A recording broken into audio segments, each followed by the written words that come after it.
Tuhan. Engkau menolong kami Bapa hari ini Tuhan Yesus. Berseru jemaat-jemaat di tempat ini Bapa. Berserta kami Tuhan, Engkau izinkan kami bersekutu di tempat ini pada siang hari ini Bapa. Terima kasih Tuhan Yesus. Semua karena kasih-Mu, semua karena cinta-Mu, kami boleh ada hari ini, kami boleh hidup hari ini. Semua karena Engkau ya Tuhan. Ini kami di dalam Tuhan. Dengan segala kerendahan hati Bapa, kami datang menghadap hadirat-Mu Tuhan. Kami bersyukur atas kasih-Mu Tuhan. Kami menghormati Engkau, kami memuliakan Engkau, kami memuji menyembah Engkau ya Tuhan. Sebab segala sesuatunya telah daripada oleh-Mu dan itu-Mu, dan dari kami Tuhan adalah kemuliaan. Terima kasih Tuhan, terima kasih. Dan tibalah Bapa pada saat hari ini Tuhan, ini hamba mencoba hidup pagi ini Tuhan Yesus. Terima kasih Bapa kesempatan Kau berikan bagi kami hari ini Tuhan. Engkau hamba-Mu ini Tuhan, biar apa yang hamba-Mu sampaikan adalah betul-betul firman. Apa yang hamba-Mu ini sampaikan adalah betul-betul kebenaran Tuhan. Biar tersampaikan, biar Engkau berkata-kata Bapa, Engkau yang menjamah hati hamba-Mu ini Bapa. Biar Roh yang Kudus Bapa yang memelihara dan menuntun, biar pikiran hati hamba-Mu ini mengucapkan apa yang benar, apa yang berguna, apa yang baik untuk setiap kami agar nama-Mu dipermuliakan. Terima kasih Tuhan Yesus, terima kasih. Terpuji semua nama Tuhan kami Yesus Kristus. Mari kita percaya sama-sama kita katakan amin.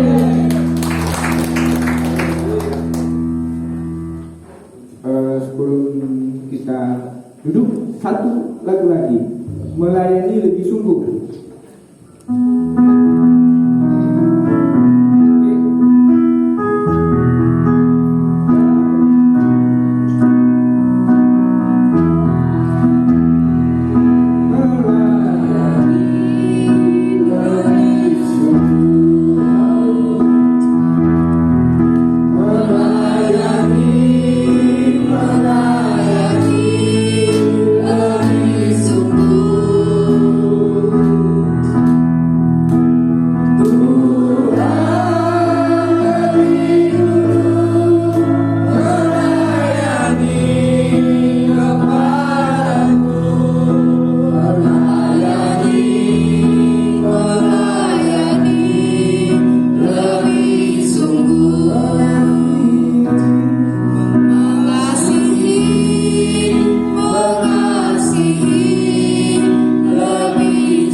Engkau merendahkan dirimu dan berubah manusia demi melayani kami. demi mengasihi kami dan demi mengampuni kami. Mari kita lagi satukan lagi. Mengasihi, lebih sungguh. Mengasihi lebih sungguh. Angkat suaramu.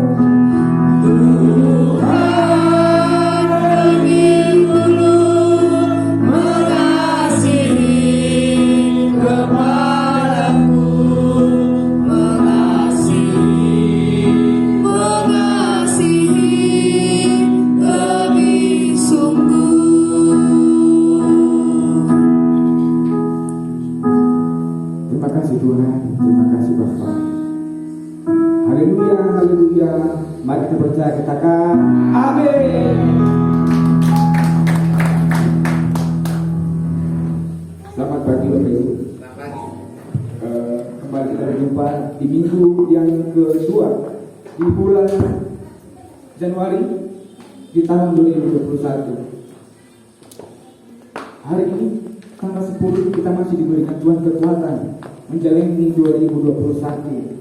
Meskipun prediksi orang 2021 jelek, tetapi dalam Tuhan tidak ada yang jelek, tidak ada yang menakutkan. Karena ketakutan telah diawaskan Tuhan. Tuhan mengatakan jangan takut. 365 kali menurut penelitian para teolog di Alkitab mengatakan Tuhan jangan takut. Jadi setiap hari kita tidak boleh takut karena Tuhan beserta kita. Allah Immanuel, Allah beserta kita. Hari ini saya akan membawakan firman, yaitu tentang temanya bukti kasih dalam perintah. Nah, ini menarik ini. Kenapa bukti kasih dari perintah? Apakah Tuhan perlu membuktikan kasih sama kita? Tidak perlu.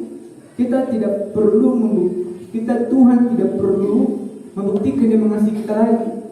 Karena kasihnya sudah nyata bagi kita semua. Kasih Tuhan tidak perlu dipertanyakan. Kasih Tuhan tidak terbatas. Sekarang pertanyaannya, kita tahu kasih Tuhan tak terbatas. Setiap hari Tuhan mengasihi kita. Pertanyaannya, apakah kita mengasihi Tuhan? Apakah kita mengasihi Tuhan? Di lagu yang pertama kita bernyanyi, Kau ku kagumi dalam hati. Jangan hanya kagum saudara. Kita ulang lagunya. Kau ku taati dalam hati, kasihmu tiada duanya. Sampai kini ku taati. Kalau kita hanya kagum, apa bukti kasih kita sama Tuhan kalau hanya kagum? Gak ada. Orang luar pun di luar kekristenan kagum sama Yesus oleh sosok dia datang sebagai manusia. Orang luar kagum, semua orang kagum. Tapi apa kalau semua orang taat? Apakah semua orang betul-betul mau mengasihi Tuhan? Ayat yang saya angkat yang pertama itu Yohanes 14 ayat 15, Yohanes 14 ayat 21. Ini ayat sama aja, isinya sama. Kita boleh baca yang pertama 14 ayat 15. Sama-sama kita bacakan 1, 2, 3. Jikalau kamu mengasihi aku, kamu akan menuruti segala perintahku. Wow.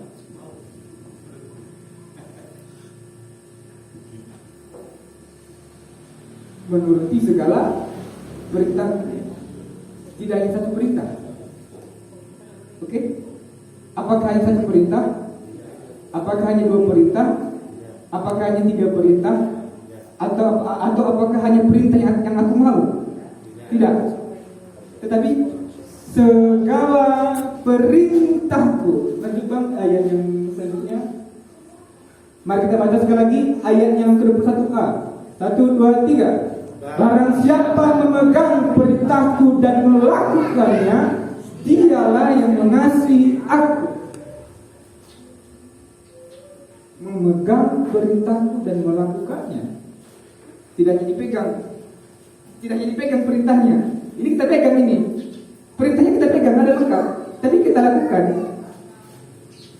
Setiap orang percaya pasti memegang perintah Tuhan. Amin.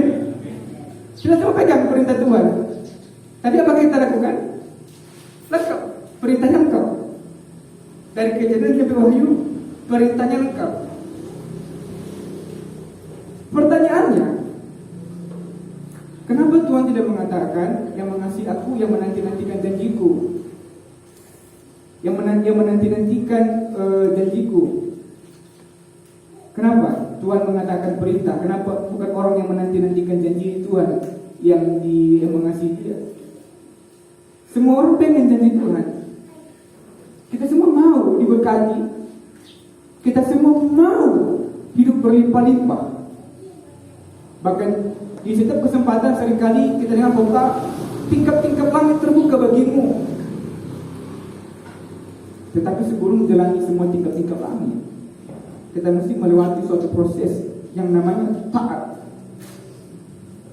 Jika orang Israel butuh 40 tahun melatih dirinya agar mereka mau taat sama Tuhan, kalau kita jangan bilang jangan. Kalau boleh kita secepat-cepat mungkin mengerti apa kehendak Tuhan yang melakukannya. Lanjut. Sudahkah kita mengetahui segala perintah Tuhan Yesus?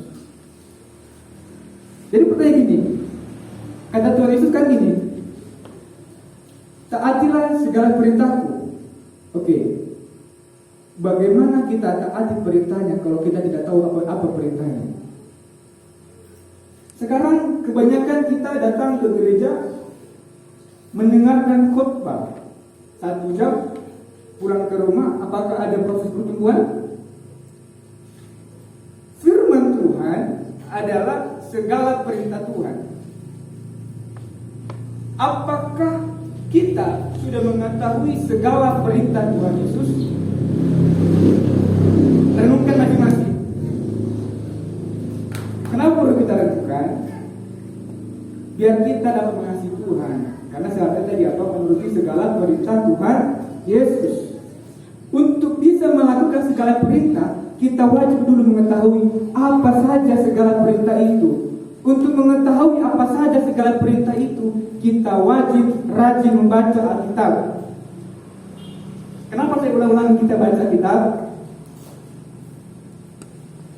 Karena apa gunanya kita datang ke gereja sekali seminggu kalau di rumah kita tidak membaca firman.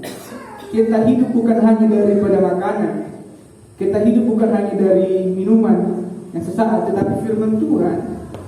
Ketika Tuhan Yesus diuji bersama iblis, dicobai, Tuhan berkata, manusia tidak hanya makan dari roti saja, tapi manusia hidup dari firman. Kita hidup dari firman Tuhan. Mengapa kita hidup dari firman Tuhan? Pertanyaannya, mengapa kita hidup dari firman Tuhan? Kenapa? Karena firman Tuhan berisi segala sesuatu perintah, berisi segala sesuatu janji Tuhan, berisi segala sesuatu yang perlu kita hidup di dunia ini. Amin. Lanjut, Pak. Buka siapa itu? Mari kita lihat kembali tentang amanat agung di kitab Matius. Matius 28, 17 ayat 20. Ini penting, kita wajib baca bersama-sama. Kita mulai dari ayat 17, 1, 2, 3. Ketika melihat dia, mereka menyembahnya, tetapi beberapa orang ragu-ragu. Yesus mendekati mereka dan berkata, kepadaku telah diberikan segala kuasa di sorga dan di bumi. Karena itu, pergilah, jadikanlah semua bangsa muridku dan baptislah mereka dalam nama Bapa dan Anak dan Roh Kudus, dan ajarlah mereka melakukan segala sesuatu yang telah kuperintahkan kepadamu, dan ketahuilah aku menyertai kamu senantiasa sampai kepada akhir zaman. Amin. Dari awal apa kata Tuhan? Pergilah. Coba ayat yang ke-18. Ayat 19. Ini perintah kedua ini. Pergilah, jadikanlah semua bangsa muridku dan baptislah mereka. Setelah dibaptis, ayat 20. Dan ajarlah mereka melakukan segala sesuatu yang telah kuperintahkan kepadamu. Oke, sampai situ. Perintah untuk mengetahui segala sesuatu perintah Tuhan Yesus adalah dari Tuhan Yesus. Tuhan Yesus memerintahkan supaya setiap kita diajarkan apa saja perintah Tuhan. Diajarkan segala sesuatu yang telah diperintahkan kepadamu. Pada saat itu Tuhan Yesus berbicara kepada murid-muridnya. Berapa tahun Tuhan Yesus bersama-sama dengan murid-muridnya? Menurut perhitungan teologi ada 3,5 tahun dia bersama dengan murid-muridnya. Kalau kita lihat secara mereka bersama-sama, Tuhan Yesus menyuruh kepada murid-muridnya untuk mengajarkan semua yang sudah dibaptis segala sesuatu yang telah diperintahkan oleh Tuhan Yesus. Berarti murid Tuhan Yesus aja butuh 3,5 tahun ya Pak untuk mempelajari perintah Tuhan Yesus ya. Murid Tuhan Yesus saja butuh 3,5 tahun untuk mendapatkan pengajaran tentang segala sesuatu perintah daripada Tuhan Yesus langsung. Ini perintah Tuhan Yesus. Saya rasa di sini sudah hampir 90% yang sudah dibaptis. Amin. Sekarang adalah saatnya kita bertumbuh agar kita mengenal lebih dalam lagi segala sesuatu yang telah diperintahkan kepadamu. Kenapa Tuhan Yesus mengajarkan perintah? Kenapa tidak disuruh Tuhan Yesus ajarkan mereka janji-janji? Semua janji ajarkan mereka. Kenapa? Kalau kita mendengar janji, kalau kita membaca janji, kita langsung mengerti. Kalau janji kata Tuhan berlimpah-limpah, kita langsung mengerti, connect. Tetapi perintah butuh proses kita untuk melakukannya. Perintah butuh proses kita untuk mengenali apa saja perintah Tuhan dan bagaimana cara melakukannya.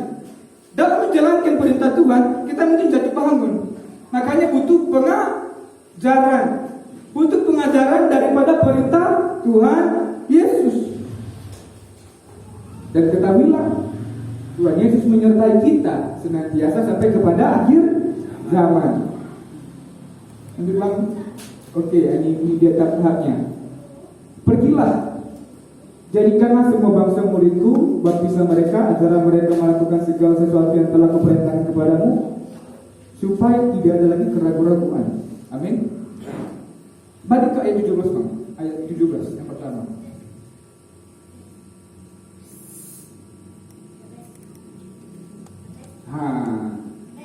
Kenapa butuh pengajaran? Kenapa butuh pendalaman firman? Kenapa butuh pengenalan lebih dalam lagi kepada Tuhan Yesus?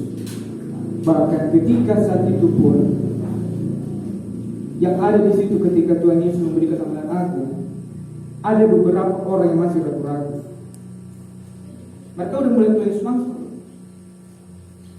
Mereka udah berjumpa langsung. Mereka saksikan dengan mata sendiri Yesus mati, Yesus bangkit, Yesus naik ke surga. Tetapi apa yang terjadi? Masih ada yang ragu.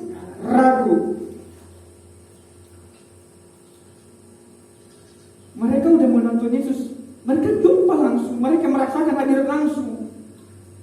Tapi ketika mereka menyembah Dia, beberapa orang masih ragu-ragu.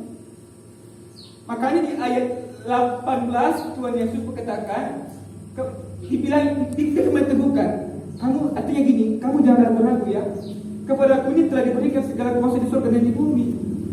Jangan ragu-ragu ya. Kepada aku sudah diberikan segala kuasa surga dan bumi.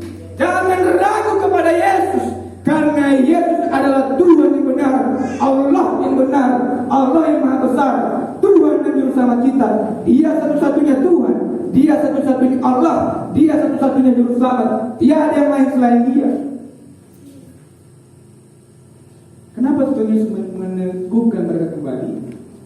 Supaya mereka tidak ragu-ragu. Dan langkah terakhir supaya mereka tidak ragu-ragu. Apa kata Tuhan Yesus?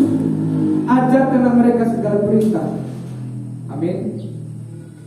Kalau kita mendapatkan pengajaran tentang Tuhan Yesus, tentang perintahnya, kita akan mengenal Dia. Kita akan memahami pribadinya.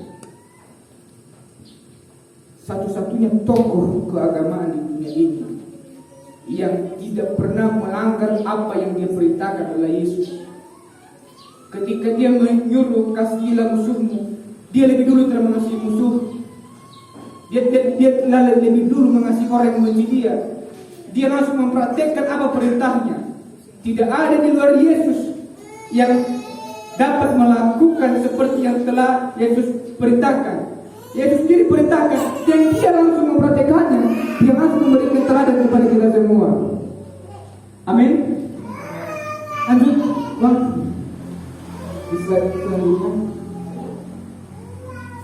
Lagi setelah yang tadi terakhir. Lagi. Lanjut, Bang. Oke. Ini kita baca bersama-sama ya dengan suara keras. Ini Yudas 1 ayat 22 sampai 23. Ini kita baca sama-sama dengan iman teguh, dengan suara keras, dengan tanpa keraguan kita suarakan. Kita bacakan 1, 2, 3. Tunjukkanlah belas kasihan kepada mereka yang ragu-ragu. Selamatkanlah mereka dengan jalan merampas mereka dari api. Amin. Saya akan percaya kita di sini adalah orang yang tidak lagi punya keraguan terhadap Yesus. Jika kita sudah tidak lagi memiliki keraguan dan kita sudah yakin betul kepada Tuhan Yesus, kita harus menjadi agen-agen perampas jiwa-jiwa. Kita harus merampas jiwa-jiwa. Merampas dari mana? Merampas mereka dari api.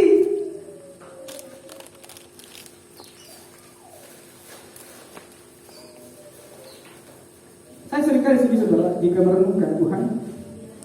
Kalau kami saja diselamatkan Tuhan, gimana saudara-saudara kami di luar sana? Kami renungkan mereka itu sangat berbuat baik. Mereka sungguh berbuat baik, tapi Tuhan mereka tanpa pengenalan akan Engkau Tuhan. Dan ayatnya ini menyuruh kita semua sudah diyakinkan, kita semua adalah orang-orang yang sudah yakin betul kepada Yesus. Maka sekarang tugas kita merampas siapapun dia di dekat kita yang masih ragu-ragu. Baik jika ada sanak saudara kita, anak-anak, orang tua yang masih belum kenal Yesus, yang masih bimbang terhadap Yesus, rampas mereka. Rampas mereka. Jangan biarkan mereka ragu-ragu. Jangan biarkan mereka gelisah. Jangan biarkan mereka hancur binasa dalam api. Selamatkan mereka. Itu semua adalah tugas kita sebagai orang yang sudah yakin dan percaya dan tidak ada lagi keraguan dalam diri kita. Amin. Pertanyaannya, dengan cara apa merampas mereka yang ragu-ragu? Di ayat sebelumnya tadi dikatakan, pergilah, jadikan semua muridku, baptislah mereka dan ajarlah mereka. Poin penting setelah dibaptis adalah pengajaran. Dan untuk merampas jiwa-jiwa tadi supaya mereka tidak ragu-ragu, berikan mereka pengenalan pelan-pelan. Pengenalan di pelan-pelan melalui paling cepat mereka mengenal Tuhan Yesus itu dari sikap kita, perbuatan kita. Kita adalah firman hidup. Biarlah kita mengajarkan mereka cara berbuat baik melalui kita yang berbuat baik. Biarlah kita mengajarkan mereka cara mengasihi melalui kita yang mengasihi. Kalau kita cara langsung mengeturun orang, tok. Tuhan Yesus adalah juru selamat, bertobat. Dan langsung ditelepon itu polisi, ini ada kristenisasi di rumah kami, tangkap siapa polisi. Tetapi jika kita dengan lemah lembut, dengan hidup kita, dengan hati yang betul melimpah kepada Tuhan, maka kita semua boleh menjadi alatnya Tuhan. Bagaimana jiwa-jiwa tadi yang binasa dalam api boleh kita rampas? Jika kita merampas mereka tidak jadi terbakar. Mereka selamat. Katakan selamat. Selamat. Mereka ikut bersama-sama dengan kita. Mereka itu bersama-sama kita menjadi satu tubuh dalam Yesus Kristus. Lanjut Bang. Sekarang pertanyaannya, siapakah yang mengajarkan perintah Tuhan Yesus di dalam konteks jemaat sekarang ini? Siapa? Gembala. Ya, gembala. Gembala adalah yang telah dipilih Tuhan untuk mengajarkan segala sesuatu perintah Tuhan Yesus kepada jemaat di konteks jemaat sekarang ini. Yeremia 3:15 berkata, Aku akan mengangkat bagimu gembala-gembala yang sesuai dengan hatiku. Mereka akan menggembalakan kamu dengan pengetahuan dan pengertian. Artinya apa? Mereka akan menggembalakan kamu dengan pengajaran. Mereka akan menggembalakan kamu dengan pengetahuan tentang firman. Pertanyaannya, siapa gembala di tempat ini? Pak Nelson Purba. Kita semua adalah jemaat. Beberapa berat. Jemaat di tempat ini sudah banyak. Dia butuh.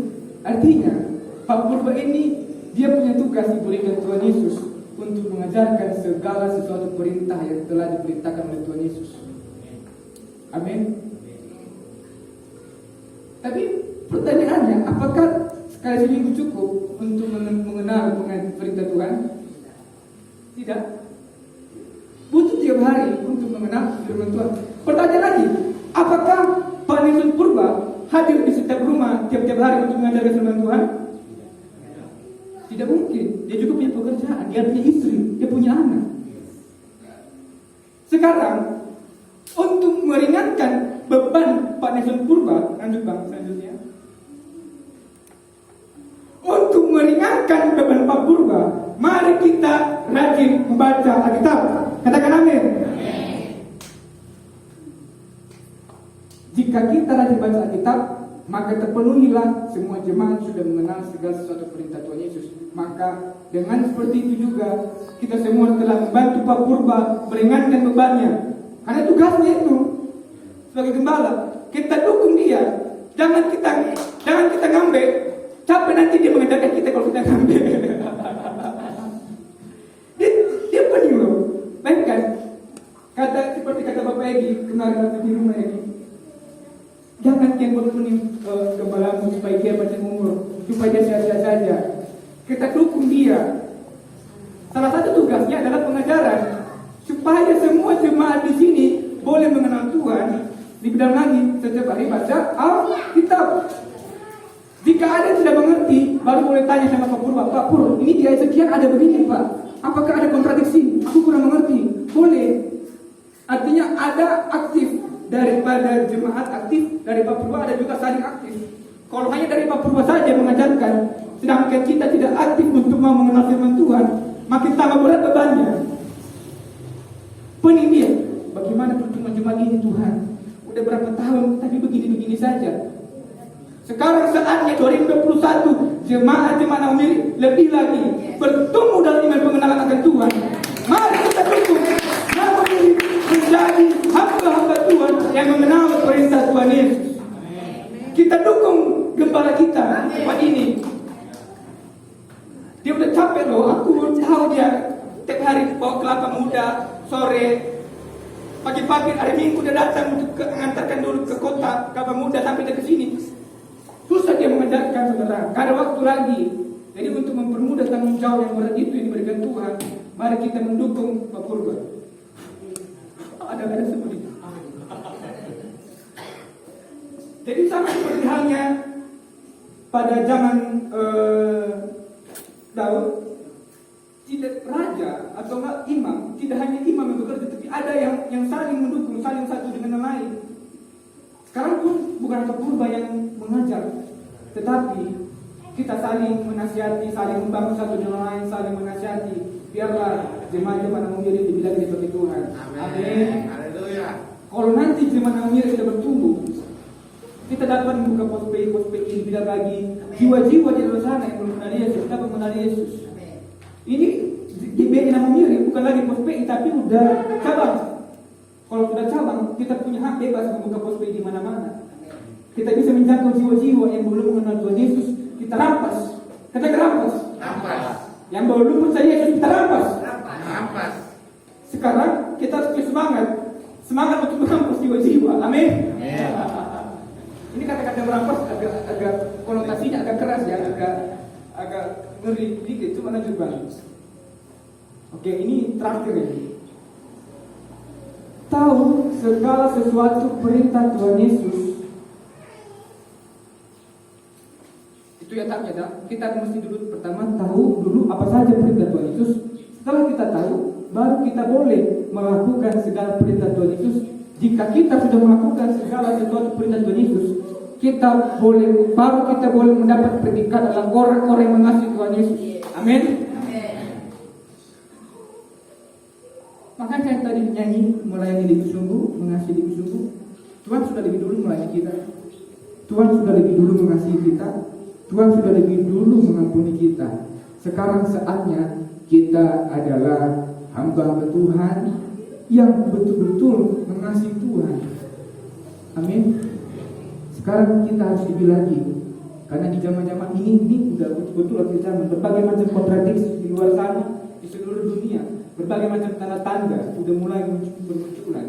Tetapi satu kata di Wahyu mengatakan, yang penting adalah kita semua orang percaya tetap teguh dan tetap tekun kepada Tuhan Yesus Kristus. Apapun yang terjadi di dunia ini, biarlah iman kita makin teguh, saudara. Biarlah kita makin tekun dan lebih dalam lagi. Dan di Wahyu 17 ayat 14, Tuhan Yesus berkata, yang menang ialah mereka yang terpanggil, terpilih, dan yang tetap setia. Kita semua di sini adalah yang sudah terpanggil dan terpilih. Sekarang supaya menjadi menang, biarlah kita tetap setia kepada Tuhan Yesus. Amin. Amin. Dan kalau di ayat di Injil dikatakan banyak terpanggil, sedikit yang terpilih. Oke. Dari yang terpilih ini ada ayat mengatakan sekiranya mungkin orang-orang pilihan pun akan ikut disesatkan. Dari yang sedikit yang terpilih ini, hanya sedikit yang tetap setia, saudara. Marilah kita menjadi orang-orang yang tetap setia kepada Tuhan Yesus Kristus. Untuk itu dibutuhkan unity, persatuan, saling mengasihi. Kita semua di sini adalah saudara. Jangan ada ketersinggungan. Jangan ada mengatakan kamu pilih kasih, kamu pilih ini, pilih itu. Tidak. Kita semua adalah saudara. Kita semua adalah satu tubuh. Kita semua adalah anggota tubuh dalam satu tubuh, yaitu Tuhan Yesus Kristus. Satu video terakhir, saya kembali teringat waktu kita di Kota Batu.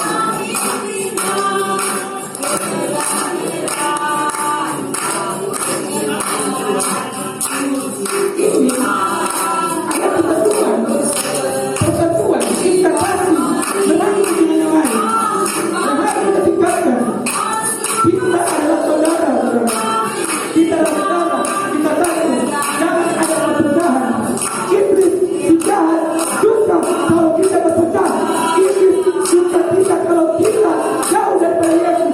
Iblis suka mencoba kita, menyebabkan hati kita, yang membuat kita takut saudara. Tetapi mari seperti ini kita tinggalkan. Kita bersama-sama bersekutu, bernyanyi, bersatu untuk nama Tuhan Yesus Kristus. Amin. Ini satu video terakhir bagi penutup. Karena saya tidak boleh lama saudara, karena kita akan berjumpa kudus. Pesan dari Bapak Gembala dari minggu sebelumnya supaya minggu ini cepat. Banyak yang mau saya sampaikan, tetapi tunggu yang akan datang. Akan lanjut. Jika ada kesempatan akan lanjut yang akan datang. Masih banyak hal yang perlu kita sampaikan, yang perlu diberitakan. Tetapi sebelum itu disampaikan, mari kita lebih dulu giat untuk mencari apa yang harus. Sebelum pendeta sudah mulai di depan atau kapan khotbah boleh berkhotbah, kita lebih dulu harus mengenal dengan Tuhan. Saya boleh salah berkata-kata, Pak Purba boleh salah, tapi firman Tuhan tidak pernah salah. Ini kepastian, ini kebenaran. Jangan tinggalkan Tuhan. Tuhan Yesus memberkati kita semua. Haleluya. Shalom. Haleluya. Haleluya. Haleluya. Oke. Kalau ada kata-kata yang salah memakai.